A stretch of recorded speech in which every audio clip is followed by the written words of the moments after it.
What is the most powerful influence in a child's life? What does research show that is more powerful than the hormones, more powerful than peer pressure, more powerful than pornography, more powerful than videos, movies, Hollywood, the internet? What is it? Parent. Who said that? Okay, you're close. The father. The father. There's a lot of interesting research out now, especially in the last 5 to 7 years. I got at least 4 studies up in my room, back at the Marriott. 4 studies on it. It's reversing about 300 years of thinking educationally. For example, where teaching that the key critical relationship is the mother. That's what's most important. And the father's there kind of to support the mother, etc.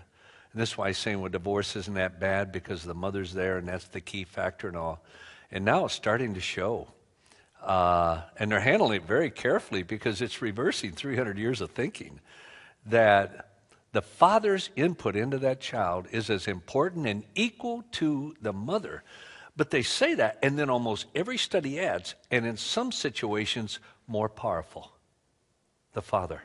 Documented in here, in this Straight Talk with Your Kids About Sex, I had the documentation where they wanted to find out, is there a force more powerful than hormones and peer pressure? No. Did some research say, well, is there something that's greater than the influence of the hormones and all in the sexual arena, pornography and everything? And they concluded there was one.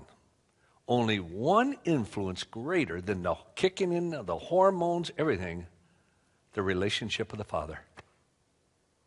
The relationship with the father. It's not expected of the father.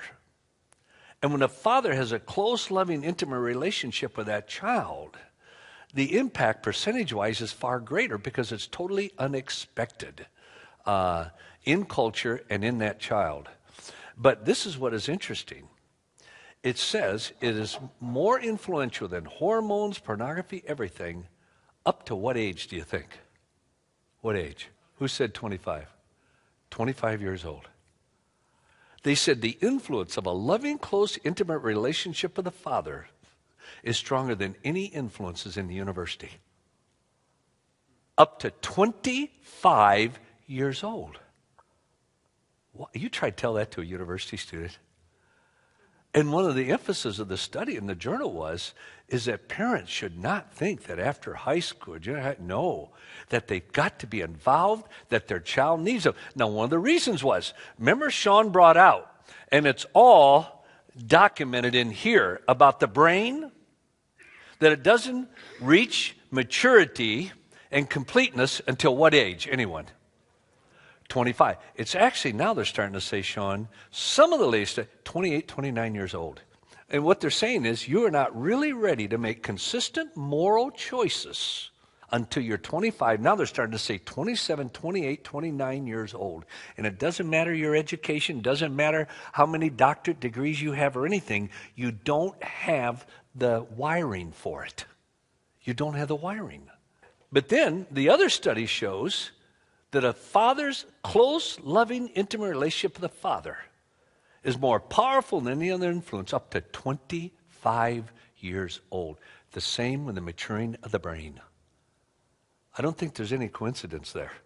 The same as the maturing with the brain. The number one thing is the father. This is why, hey, hear me.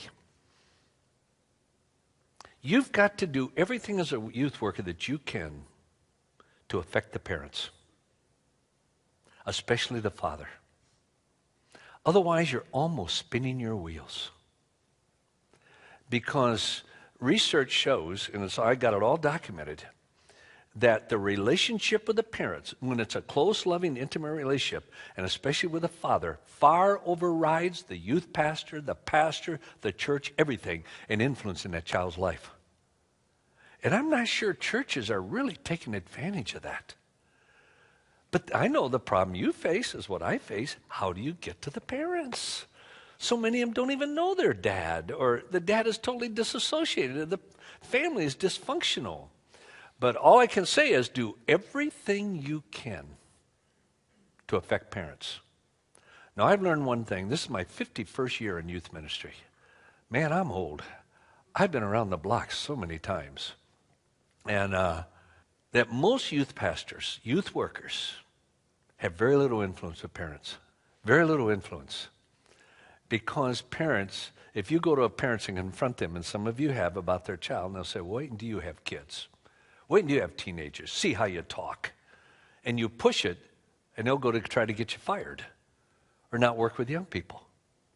And this is where you've got to find that way where and this is what I'm trying to do to help youth workers, is get the pastors to realize the senior pastors must become involved. It's one thing for a youth pastor, stand up front of the church. We got a parent seminar coming up. We want to talk to you about your kids and how you can influence them with the internet, with pornography, whatever. It almost rolls off their back. But when the senior pastor stands up there and says, look, I want you to be at that meeting because we care about your kids and we know you do. When the senior pastor says it, it's a whole different ballgame. Parents are so critical in the process. This is why everything I've ever done, and much of our ministry has been in cycles of campaigns, right from Wrong campaign, Why Wait campaign, 9/11 campaign, where we've always had two tracks, youth and always parents. Always, and a lot of people, well, why do you do that? Because if you don't work with parents, you're spinning your wheels with kids. You're spinning your wheels with kids. And this is why I wrote this book here. Much of it is taking this in a whole different context, everything else for parents. The more you can get your parents interacting with their kids about sexuality, the more successful you will be in your job. And most parents don't do it out of ignorance. They don't know the facts. Some interesting research has come out by the government, by the Centers for Disease Control. They just finished a massive, and you'll be able to go to my website, download it all, a massive study, all paid for by the government through the Centers of Disease Control, CDC, on teenage sexuality and younger. What do you think the research showed, and it surprised them? What are the three greatest barriers, number one, number two, number three, to a child becoming sexually involved? Or what are the three greatest motivations that will cause a child to wait sexually until marriage? Take some stabs at it. What do you think they are? Relationship with the father? No. Communication with parents? No. Embarrassment? No. Parents that are married? No. Now, all these have phenomenal input. But is the top three to wait? No. Someone else. What? Their peers? No. That's number three. Sexually transmitted diseases. The fear of getting a sexually transmitted is number three. Pregnancy? Number two. Number two, fear of pregnancy. But what's number one? Now, I got to tell you, it surprised me because of a lot of studies. There was the largest study ever done for quite a while by University of Maryland that showed what's number one now was always number three or number four. What do you think number one was? Fear of God? No. No, not fear of rejection, not fear of God. What? Yes, their faith. It blew the minds of the Centers for Disease Control when they said the number one motivation for waiting was personal religious convictions. This is for students overall. This wasn't just a Christian students, others. But the nationwide study, personal religious convictions.